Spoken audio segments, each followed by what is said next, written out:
You've been chasing down buddies in Farlight 84. But what if I told you you're missing out on the biggest battlefield advantage? In the latest update, there's a secret flying under the radar for most players. Tactical facilities. Now that doesn't really have a great ring to it, so I call them blocks. Most players are ignoring them because they don't know how to use them effectively yet. But what happens when you master them? The advantage is massive and most players won't even see it coming. Today, I'm going to show you why these facilities are true game changers and how you can start using them to dominate your matches. Stay tuned because this is a tactic you don't want to miss. So, what exactly are these tactical facilities, or should I say, blocks? These blocks can be picked up, carried, and placed on the map anywhere you choose.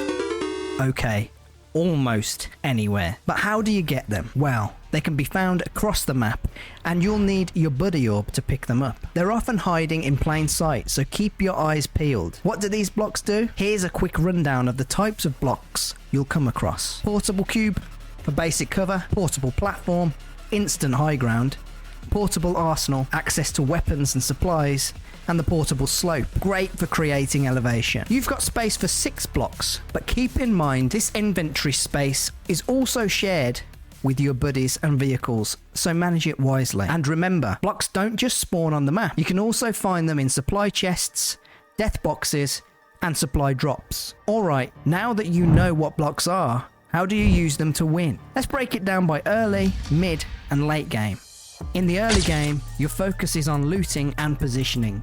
Whether it's collecting supplies or disengaging from fights, blocks can give you an early advantage. For instance, if a teammate gets knocked out in a vulnerable position, you can instantly create cover using a block to safely revive them. Combine this with Buzzy, the buddy that retrieves knocked players or death boxes, and you've got a solid revive strategy right from the start. Another early game trick is to combine blocks with hero abilities. Take Michelle. She can deploy a tower for high ground, but enemy Mayshels can match you with a tower of their own. This is where blocks come in. Place a portable platform on the top of your tower, and suddenly you've got the highest ground. That's checkmate. But the early game is just the beginning. What if you could amplify your strategies as the game progresses to maintain your lead? As you transition into the mid game, rotations and positioning become critical. This is when things start heating up, and you'll need to hold strong positions or move quickly to zones. Here, blocks are perfect for fortifying a stronghold. You can use them to block doorways, create barriers, and even control choke points, making it harder for your enemies to push into your area. And if you're playing with a team, you can combine blocks to create larger, more secure structures. Imagine blocking off map choke points to force enemy squads into a deadly funnel. It's incredibly effective. But what happens when you need to rotate? Well, you can always re-pick up your blocks and move them with you to the next god spot on the map. Vehicles help out a lot here too. You can use blocks to block enemy sight lines and make a quick escape with your squad. Here's another mid-game tip. When you've spawned a teammate back into the map after they've been wiped, they usually won't have any supplies. That's where the portable arsenal comes in handy. Deploy it before you go to the res beacon and your squad can land instantly, rearmed with weapons and supplies. No need to waste time scavenging. They'll be ready to jump straight back into the fight. This can turn a bad situation around quickly, but as the circle shrinks and the stakes get higher, how can you use blocks to secure the victory in an intense late game? You're probably battling it out for final circles, and this is where blocks can literally make or break your chances of victory. When the circle shrinks, players are forced to rotate.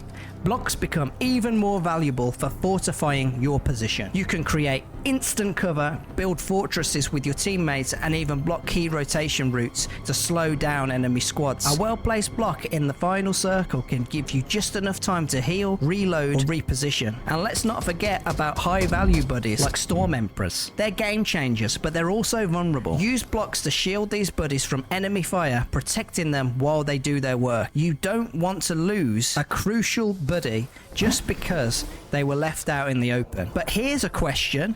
What if your opponents start using blocks against you?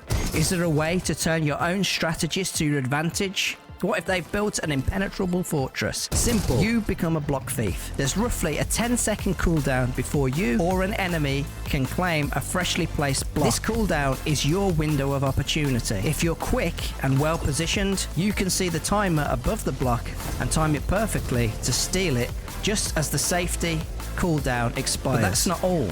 If an enemy looks like they're trying to steal one of your blocks, you can pick it up yourself before they have a chance. Because you're closer, you can almost always reclaim your block before they do. If you see the enemy making a move, reposition, grab your block, and have a teammate place a fresh one. The new block will have its own 10-second cooldown timer, making it unstealable for that period.